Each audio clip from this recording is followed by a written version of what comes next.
नमस्कार साथियों, मेरे YouTube चैनल पर शिक्षा विभाग से संबंधित नवीनतम अपडेट्स पाने के लिए सब्सक्राइब कीजिए, बेल आइकन को प्रेस कीजिए और ऑल नोटिफिकेशन को ऑन करके रखें, जिससे नवीनतम अपडेट्स आपके मोबाइल पर तुरंत मिल सके। साथियों, राजस्थान की शिक्षा में बढ़ते कदम कार्यक्रम और इस कार्यक्रम के तहत विद्यार्थियों का ऐसे विद्यार्थी जो कक्षा 3 से 8 के हैं, उनके RK के आकलन होने वाला है और RK के आकलन से पूर्व RK के समय सारणी व प्रारूप क्या है, ये ध्यान होना चाहिए हमें। और प्रश्न पत्र संग्रहण और वितरण हमें किस प्रकार से करना होगा, और इसी के साथ ही प्रश्न पत्र संग्रहण यानी वितरण के बाद आकलन की तैयारी और क्रियान्वयन हमें किस प्रकार से क्या करना होगा, और जो आकलन के पश्चात OCR की प्रक्रिया क्या रहेगी, बैठक व्यवस्था किस प्रकार से करनी होगी बच्चों के लिए, और रोल नंबर का अलॉटमेंट हमें करना होगा। और साथियों, OCR अपलोड हेतु हमें किन किन बातों का ध्यान रखना होगा, फ़ोटो खींचते समय में किन किन बातों का ध्यान रखना है। तो साथियों, ये जो सारी प्रक्रिया है आपको आज के इस वीडियो के अंदर मिलने वाली है, और ये वीडियो आप सभी के लिए बहुत ही महत्वपूर्ण होने वाला है, क्योंकि RK के आकलन एक महत्वपूर्ण प्रक्रिया है और वह अगले माह संपन्न होने वाली है, और इसके तहत बच्चों का आकलन होगा। तो आकलन से संबंधित ये सभी चीज़ें आपको ध्यान में होनी चाहिए। तो साथियों, इन सभी चीज़ों की जानकारी आपको आज के इस वीडियो के अंदर मिलेगी, तो आप वीडियो को शुरू से अंत तक जरूर देखें। और यदि आप हमारे चैनल पर नए हैं तो चैनल को सब्सक्राइब करके रखें, जिससे कि इस प्रकार के जो अपडेट्स हैं आपको हमारी तरफ से सबसे पहले प्राप्त होते रहे। तो साथियों, शुरू करते हैं आज का वीडियो और आपको बताते हैं इसके संबंध में जो समय सारणी है और इसका जो पेपर का जो प्रारूप है वह क्या होगा। साथियों, RK के यानी राजस्थान की शिक्षा में बढ़ते कदम कार्यक्रम के तहत जो कक्षा 3 से 8 के विद्यार्थियों के लिए जो असेसमेंट लिया जाना है, RK के असेसमेंट, और उसकी जो समय सारणी है और समय सारणी का प्रारूप है वो कुछ इस प्रकार से रहेगा। RK के आकलन प्रारूप ग्रेड 3 से 5 के पेपर है, और यहाँ दे रखा है विषय, और आपके विषय है यहाँ पे है विषय हिंदी, अंग्रेजी, गणित, कक्षा स्तरीय दक्षता है। यहाँ आप थोड़ा नोट कीजिएगा, जो विषय है आपके पास में ये है, और इसके लिए जो प्रश्न पत्र आएंगे उसमें कुल 15 प्रश्न होंगे, और ये कुछ इस प्रकार का यहाँ पेपर आपके सामने दिखाई देगा। और यहाँ आपके जो दिखाई दे रहे हैं जो पाठ्यक्रम है, अधिकतर कक्षा स्तर से पूर्व की दक्षताओं के हैं, और कुछ जो है यहाँ, और प्रारूप होगा वस्तुनिष्ठ, और आपको यहाँ पे स्क्रीन पे दिखाई भी दे रहा है। और इसी के साथ ही यहाँ जो इनलाइन प्रश्न पत्र और उत्तर पत्रक है जो कि यहाँ दे रखे हैं, यहाँ टोटल जो आपके प्रश्न आएंगे वे 15 प्रश्न है, और ये विषय रहेंगे हिंदी, अंग्रेजी और गणित। और यहाँ दे रखा है प्रश्न पत्र और उत्तर पत्रक एक ही शीट में है, यहाँ दिखाई दे रहे हैं। जो प्रश्न पत्र है यही प्रश्न पत्र है और यही उत्तर पत्रक भी है। विभाग द्वारा प्रिंट करके प्रत्येक विद्यार्थी के लिए भेजा जाएगा, और ग्रेड 3 से 5 के विद्यार्थी पेपर में वर्तमान विकल्प के आधार पर टिक करेंगे। यहाँ जो टिक के ऑप्शन दे रखे हैं छोटे छोटे बॉक्स के रूप में, आपको यहाँ पे टिक करवाने हैं बच्चों से, और शिक्षक RK ऐप का उपयोग करके पेपर को स्कैन भी कर सकेंगे। तो साथियों, ये थोड़ी ध्यान रखने की बातें हैं। और इसी के साथ ही जो कक्षा 6 से 8 के लिए वे कुछ इस प्रकार से रहेंगे। तो आप देखिएगा यहाँ पे कक्षा 6 से 8 के पेपर। तो साथियों, कक्षा 6 से 8 के लिए प्रश्न पत्र अलग है और उत्तर पत्रक यानी OCR शीट यहाँ पे अलग दे रखी है, थोड़ा नोट कीजिएगा। प्रश्न पत्र और उत्तर पत्रक अलग अलग शीट में हैं। विभाग द्वारा प्रिंट करके प्रत्येक विद्यार्थी के लिए भेजा जाएगा। शिक्षक RK के ऐप का उपयोग करके पेपर को स्कैन कर सकेंगे, यानी जो ये OCR शीट है इसको वो स्कैन कर सकेंगे, और उनके मार्क्स भी इसी तरह से ये अपडेट करेंगे। और इसी के साथ ही आप देखिए यहाँ पे जो RK के आकलन की जो समय सारणी है वह कुछ इस प्रकार से रहने वाली है। कक्षा 3 से 5 के लिए जो दे रखी डेडलाइन है हमारे सामने कुछ इस प्रकार से रहेगी। कक्षा 3 से 5 के लिए है, तो यहाँ दिनांक दे रखा है 3 नवंबर, वार है गुरुवार, समय रहेगा यहाँ पे 10:30 से 11:30, यानी 1 घंटे का पेपर है। और 3 नवंबर को ये हिंदी का पेपर है, और पूरे राजस्थान में ये एक ही समय सारणी है और इसमें कोई बदलाव अभी तक नहीं है। तो आपको ध्यान रखना है इसी समय सारणी और इसी समय के ऊपर ये पेपर आपको आयोजन कराने हैं। 4 नवंबर को आपके अंग्रेजी का पेपर रहेगा, शुक्रवार है, समय 10:30 से 11:30 पर रहेगा। इसी प्रकार 5 नवंबर को शनिवार है, और ये जो गणित का पेपर रहेगा और समय आपके पास में 10:30 से 11:30 तक रहेगा। और इसी प्रकार आप देखेंगे तो कक्षा 6 से 8 के लिए जो टाइम टेबल है वह कुछ इस प्रकार से रहेगा। कक्षा 6 से 8 के लिए और समय सारणी इस प्रकार है पूरी राजस्थान के लिए। और यहाँ दे रखा है 3 नवंबर को यहाँ पे गणित का पेपर रहेगा और समय यहाँ पे 10:30 से 11:30 यानी 1 घंटे का ही है। और यहाँ 4 नवंबर को हिंदी का पेपर है और 5 नवंबर को आपको यहाँ पे अंग्रेजी का है। थोड़ा ध्यान दीजिएगा, कक्षा 3 से 5 के पेपर का विषय और यहाँ पे 6 से 8 के पेपर का विषय अलग अलग है। और राज्य में आरकेएसएमबी के आकलन के उपरोक्त समय सारणी का पालन इसमें किया जाएगा, यानी पूरे राज्य के अंदर यही समय सारणी है और यही टाइम टेबल यहाँ पे दे रखा है। तो आप यहाँ से स्क्रीनशॉट भी ले सकते हैं और आप यहाँ पे नोट करके भी रखें कि किस दिन और किस समय पे आपको कौन कौन सा पेपर आपके बच्चों का करवाना है। इसी के साथ ही प्रश्न पत्र और संग्रहण और वितरण जो है वो कुछ इस प्रकार से रहेंगे। तो आपको यहाँ दिखा देते हैं कि सबसे पहले जो प्रश्न पत्र संग्रहण और वितरण के लिए कौन कौन जिम्मेदार है और उनकी क्या क्या प्रक्रिया रहेगी, तो इसके संदर्भ में दे रखा है। जिला यानी डाइट जो प्रिंसिपल प्रश्न पत्र, पेपर संग्रहण, पेपर वितरण और जिले के आरकेएसएमबी के मूल्यांकन के परीक्षा संचालन के लिए जिम्मेदार रहेंगे। और वितरण का जो समय कुछ इस प्रकार से रहेगा कि राज्य से, साथियों देखिएगा यहाँ पे राज्य से जिलों के अंदर है तो वह रहेगा आपके पास में 20-21 और यहाँ दे रखा है 27-28 अक्टूबर है।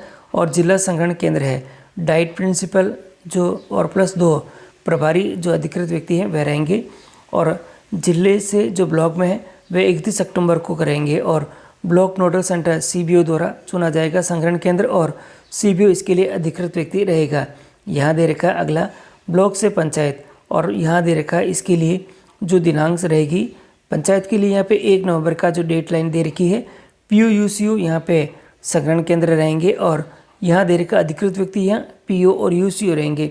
और यहाँ सबसे महत्वपूर्ण रहेगा पंचायत से विद्यालयों के लिए जो कि डेट दे रखी है 1 और 2 नवंबर है।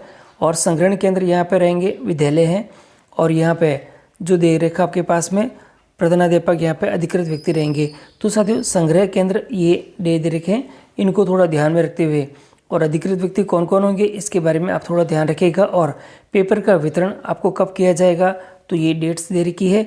इसके अंदर जो विद्यालयों को वितरण किए जाने वाले हैं वो 1 और 2 नवंबर को यहाँ पे दिए जाएंगे। तो पूरे राजस्थान में ये एक ही तरह का रहेंगे। आरकेएसएमबी के आकलन से पूर्व विद्यालयों में क्या क्या तैयारी करवानी है और परीक्षा के दौरान क्या प्रक्रिया रहेगी, तो इसके संदर्भ में अपडेट्स है। आकलन से 1 या 2 दिन पूर्व यानी 1 और 2 नवंबर को प्रश्न पत्र पैकेज सुरक्षा और भंडारण सबसे पहला काम रहेगा। इसके अंदर जो प्रश्न पत्र आपको प्राप्त होंगे वो कुछ इस प्रकार से पैकेट्स में होंगे और ये पैकेट सील बंद होंगे। स्कूल में प्राप्त पैकेट को सील बंद कर परीक्षा के दिन खोला जाना चाहिए, इसलिए आपको इसे अलमारी के अंदर सील बंद करके रख देना है। और स्कूल परीक्षा प्रभारी परीक्षा के दिन तक सुरक्षित भंडारण सुनिश्चित करेंगे, इसका ध्यान रखा जाए। और दूसरा है अब परीक्षा प्रशासन पर एचएम या प्रिंसिपल द्वारा स्टाफ मीटिंग की आयोजित की जाएगी। और जो स्टाफ मीटिंग आयोजित होगी उसके एजेंडे कुछ इस प्रकार से ये 4 एजेंडे रहेंगे। परीक्षा के उद्देश्य और मूल अवधारणा का रिकेप करना है। परीक्षा का टाइम टेबल जो आपस में बताना है कि परीक्षा का टाइम टेबल क्या रहेगा और क्या समय सारणी रहेंगी। सीटिंग ऑर्डर पर निर्णय है, यानी कि roll numbers return on benches और बोर्ड्स पर आपको जो बच्चों को जो रोल नंबर अलॉटमेंट किए गए हैं बच्चों को उसकी जानकारी दे देनी है। और जो भी रोल नंबर है उनको आपको बोर्ड के ऊपर भी लिख देना है। और बच्चों के बैठने की व्यवस्था अगर बेंच पे है तो बेंच पे लिखना है, नहीं तो जो फर्श है फर्श के ऊपर उनका रोल नंबर अंकन कर देना है, जिससे कि बच्चों को ढूंढने में कोई दिक्कत नहीं आए। और इन्विजिलेशन एलोकेशन है, यानी शिक्षक अदला बदली के साथ ही जो आपकी प्रक्रिया रहेगी एग्ज़ाम की उसके अंदर आपको थोड़ी इसकी जांच भी कर लेनी है। और साथियों आकलन से 1-2 दिन पूर्व राज्य भर में पालन की जाने वाली समय सारणी है वो कुछ इस प्रकार से रहेगी। तो साथियों आप इस समय सारणी को नोट कर ले। ये 3 से 5 और 6 से 8 दोनों के सम्मिलित रूप में है दे रखी है। जो 3 नवंबर है उसमें हिंदी विषय है, गणित है और ये देखिए हिंदी जो है वो कक्षा 3 से 5 के है और जो गणित है वो कक्षा 6 से 8 के दे रखा है। और समय तीनों ही एग्ज़ाम का 10:30 से 11:30 तक का रहेगा। और इसी प्रकार जो 4 नवंबर को यहाँ पे अंग्रेजी है 3 से 5 में और 6 से 8 में यहाँ पे हिंदी दे रखी है। 5 नवंबर को यहाँ पे कक्षा 3 से 5 में गणित है और यहाँ पे आपको अंग्रेजी विषय दे रखा है। साथियों तो ये समय सारणी जो दिखाई दे रही है आप इसको नोट डाउन कर ले या आप इसको प्रिंट लेके या इसको नोट डाउन करके बच्चों को भी जानकारी दे दे। और इसी के साथ ही आपके जो ग्रीन बोर्ड है या जो सूचना बोर्ड है उसके ऊपर इसको चस्पा भी कर दे, जिससे कि सभी को इसके बारे में पूरी जानकारी रहे। और आकलन से 1-2 दिन पूर्व छात्रों के बैठने का चार्ट तैयार करना है। बोर्ड और बेंच पर लिखने होंगे रोल नंबर। और बैठक व्यवस्था कुछ इस प्रकार से करनी है। इसके लिए सबसे पहले नीचे एक जो लाइन दे रखी है वह पढ़ लेते हैं। निरीक्षण के लिए कक्षा विषय के शिक्षकों को आपस में बदला जाएगा और एक कक्षा से अधिकतम जो 50% छात्रों को एक कक्षा में बिठाया जाएगा। यानी जितनी भी संख्या आपके प्रत्येक कक्षा के अंदर है उसमें से आधे बच्चे यानी कि 50% बच्चे लगभग आपको एक कक्षा में बिठाने हैं और बाकी को दूसरे में बिठाने हैं, ऐसा करना है। तो यहाँ देखिएगा, यहाँ निरीक्षक है अपने पास में, शिक्षक 1, 2, 3, 4, 5 और 6 प्रकार के शिक्षक हैं। और यहाँ दे रखा है 1 से 5 जो विद्यालय जिसमें 2 शिक्षक हैं, तो आपको 2 रूम आपको अलॉटमेंट हो जाएंगे, जिसमें दोनों ही रूम के अंदर जो आपके बच्चों की बैठने की व्यवस्था यहाँ दिखाई दे रही है कि किस प्रकार से कक्षा 3, 5 और 4 के बच्चे बैठेंगे। इसी प्रकार से जो अगली कक्षा है उसमें 3 शिक्षक विद्यालय है, तो यहाँ पे पहले कक्ष में, दूसरे में और तीसरे में 3 कक्ष होंगे। इसमें पहली से 5वीं और तीसरी 5वीं दूसरे में है और चौथी 5वीं तीसरे कक्ष में बैठेंगे। इसी प्रकार से यहाँ 1 से 8 तक का विद्यालय है और 4 शिक्षक विद्यालय है, तो आपको जो कमरा नंबर 1, 2, 3, 4 और ये 5 आपको इस प्रकार से मेंटेन करने पड़ेंगे। और ये ध्यान में रखना होगा कि किस प्रकार से आप यहाँ पे बैठक व्यवस्था कर सकेंगे, तो थोड़ा इसके बारे में जानकारी रखें। और इसी प्रकार से आपको ये देखना है कि 6 शिक्षक विद्यालय है, तो आपको देखिएगा यहाँ 1, 2, 3, 4, 5 और 6, ये जो प्रत्येक रूम के अंदर जो बच्चे बैठेंगे उस बच्चों की बैठने की यहाँ पे जो कक्षा यहाँ पे प्रदर्शित हो रखी है। इस प्रकार से इस चार्ट को देखते हुए आप आपके विद्यालय के अंदर जो बच्चों के बैठने की व्यवस्था आप सुनिश्चित करेंगे। इसी तरह से आकलन के दिन जिस दिन हमारे एग्ज़ाम होंगे बच्चों के, उस दिन शिक्षक को निर्देश देना है परीक्षा शुरू होने से पहले। और शिक्षकों को जो निर्देश दिए जाएंगे वे कुछ इस प्रकार से, ये 6 बिंदु आपको शिक्षकों को अच्छी तरह से समझा देने हैं। पहले देर के प्रति पंक्ति सिंगल टिक करना है, जैसा आपने अभ्यास चरण में किया गया था। आपको उनको बताना है कि जैसे उन्होंने अभ्यास के अंदर प्रश्न पत्र को हल किया था उसी प्रकार से इसमें भी उनको टिक करने हैं। पहले हल करने के लिए रफ शीट का उपयोग करें और फिर OCR शीट पर उत्तर देने हैं। बॉक्स पर सही का निशान लगाने के लिए पेंसिल का प्रयोग आपको करना है। प्रश्न पत्र को ठीक से पढ़े। OCR पेपर में सीधे उत्तर न दे, पहले रफ शीट में उत्तर लिखे, उसके बाद में इसको हल करें। और आगे दे रखा है आपके पास में, कागज़ पर अपना नाम, रोल नंबर स्पष्ट रूप से लिखें। और अगर आपको कोई शंका हो तो हाथ उठाएं, दूसरे के कागज़ में यानी दूसरे के पेपर में आपको नहीं देखना है। निरीक्षण और संग्रह जो शिक्षकों के द्वारा निगरानी है। प्रत्येक कक्षा में परीक्षा के दौरान एक शिक्षक होना अनिवार्य है और होना भी चाहिए। अब वापस जमा कराते समय OCR पेपर को फोल्ड नहीं किया जाना है। अलग अलग ग्रेड के छात्रों के पेपर अलग से एकत्रित किए जाने हैं। तो इन बातों का ध्यान रखते हुए आपको आकलन के दिन जो कार्यक्रम वह करवाने हैं। और आकलन के दौरान आपको जो प्रत्येक है यानी हिंदी, अंग्रेजी और मैथ्स के पेपर हैं, तो उस दिन बच्चों की किस प्रकार से आप मदद कर सकते हैं वह भी देखिएगा। यहाँ पे हिंदी विषय दे रखा है, इसमें शिक्षक प्रश्नों को पढ़ने में मदद कर सकते हैं और पैसेज पढ़ने के लिए छात्र को स्वतंत्र रूप से पेपर का उत्तर देना चाहिए। तो ये थोड़ा सा इसके बारे में ध्यान रखें। इंग्लिश का दे रखा है, शिक्षक प्रश्नों को पढ़ने में मदद कर सकते हैं और उन्हें प्रश्न को समझने में मदद कर सकते हैं। हिंदी में अनुवाद कर सकते हैं आप शिक्षक के रूप में। और यह मैथ्स में दे रखा है, शिक्षक प्रश्नों को पढ़ने और प्रश्न को समझने में उनकी सहायता कर सकते हैं, जिससे कि बच्चे अच्छे से समझ जाए और वे अपना उत्तर स्वयं लिख सके। उसके बाद नकल और चीटिंग से विद्यालयों पर क्या प्रभाव पड़ेगा। अगर फ्लाइंग जो स्क्वाड है उनको अगर किसी प्रकार की संदिग्ध गतिविधि नजर आती है तो ये पूरी प्रक्रिया आपको वापस करनी पड़ सकती है और HM को कारण बताओ नोटिस भी जारी किया जा सकता है। स्कूलों के डाटा का होगा विश्लेषण। यदि किसी तरह का जोड़ तोड़ की पहचान की जाती है तो पूरे स्कूल का एक पुनः परीक्षण से गुजरना पड़ेगा और तब थोड़ी समस्या उत्पन्न हो सकती है। इसलिए नकल के प्रकरण को रोकने की पूरी प्रयास करें। शैक्षणिक प्रदर्शन पर नहीं होगी स्कूलों की निगरानी, लेकिन नकल बर्दाश्त नहीं की जाएगी। साथियों, OCR अपलोड हेतु ध्यान देने योग्य महत्वपूर्ण बिंदु है। OCR के बारे में महत्वपूर्ण बिंदु साथियों ये आपको बहुत ध्यान रखने होंगे जब आप OCR को अपलोड कर रहे होंगे। इसमें पहला बिंदु दे रखा है, इसको स्वयं आपको चेक नहीं करना है, नहीं कोई निशान या हस्ताक्षर इसके ऊपर करने हैं। आपको जैसा बच्चों ने करा है उसको वैसे ही अवस्था के अंदर आपको उसको अपलोड कर देना है। एक बार पेपर कलेक्ट करने के बाद उत्तर पत्रक पर कोई परिवर्तन न करें। यदि गलती से बच्चा एब्सेंट मार्क कर दिया गया तो ऐप पर सफलतापूर्वक पूरा बटन दबाएं। इसके बाद आपको विद्यार्थी के नाम का बटन दिखेगा, उसको दबाएं और OCR शीट अपलोड कर दे। तो ये थोड़ा ध्यान रखिएगा इसके बारे में। यदि कोई विद्यार्थी अनुपस्थित हुआ तो 7 नवंबर से पूर्व उसका आकलन करवाएं और OCR शीट अपलोड करें। कोशिश करें कि विद्यार्थी अनुपस्थित न हो और ध्यान दें कि बच्चे केवल टिक ही करें और कोई इसमें करेक्शन न करे। तो इन बातों का आपको ध्यान रखना होगा। और इसी के साथ ही फ़ोटो खींचते समय किन किन बातों का ध्यान रखना होगा ये भी आप देख लें। OCR उत्तर पत्रक को फ्लैट सरफेस पर रखें, बिल्कुल समतल सरफेस पर आपको इसको रखना होगा। और इसी के साथ ही OCR उत्तर पत्रक को ऐसी जगह पर रखें जहां रोशनी पर्याप्त हो। और OCR उत्तर पत्रक को कागज़ के ढेर पर या ऊपर न रखें, बिल्कुल अलग से ही उसको रखें।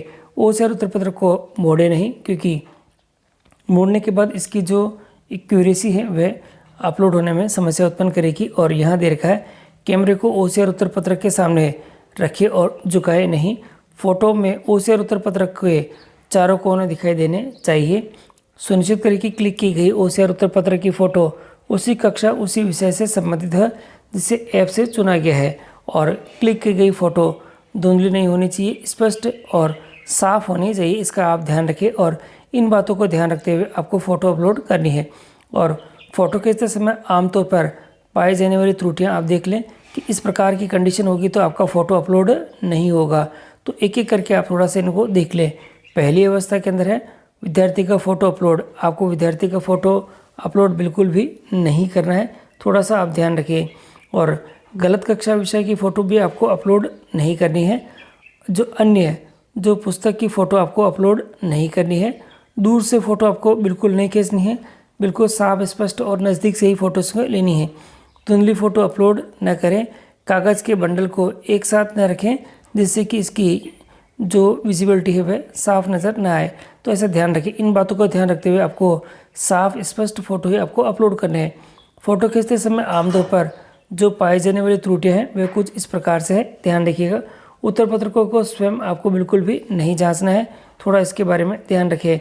और कक्षा 6 से 8 के प्रश्न पत्र आपको अपलोड नहीं करने हैं, केवल उत्तर पत्र के आपको करने हैं। टिक के अलावा कोई भी निशान इसमें नहीं लगाना है। वाटरमार्क के साथ फ़ोटो न ले। तो इन बातों का ध्यान रखते हुए आपको आपके जो फ़ोटो है वे अपलोड करने हैं। और आकलन की महत्वपूर्ण जो सामग्री है उनके लिंक ये दे रखे हैं और ये लिंक सभी मैं आपको डिस्क्रिप्शन बॉक्स में और मेरे टेलीग्राम ग्रुप पर उपलब्ध करवा दूंगा, जहाँ से आप इन महत्वपूर्ण सामग्री को आप अपलोड कर सकेंगे। इन सभी चीज़ों को ध्यान में रखते हुए आप RK के आकलन को पूरा करें। और फिर भी कोई समस्या आ रही है तो आप जो कमेंट बॉक्स दे रखा है उस कमेंट बॉक्स में आप आपकी समस्या लिखिए, जिससे कि मैं शीघ्र उस समस्या के बारे में आपको प्रत्युत्तर दे सकूं और आपकी समस्या का समाधान आपको करवाने में आपकी मदद कर सकूं। तो ये इन बातों का ध्यान रखते हुए आप RK के आकलन को पूरा करें।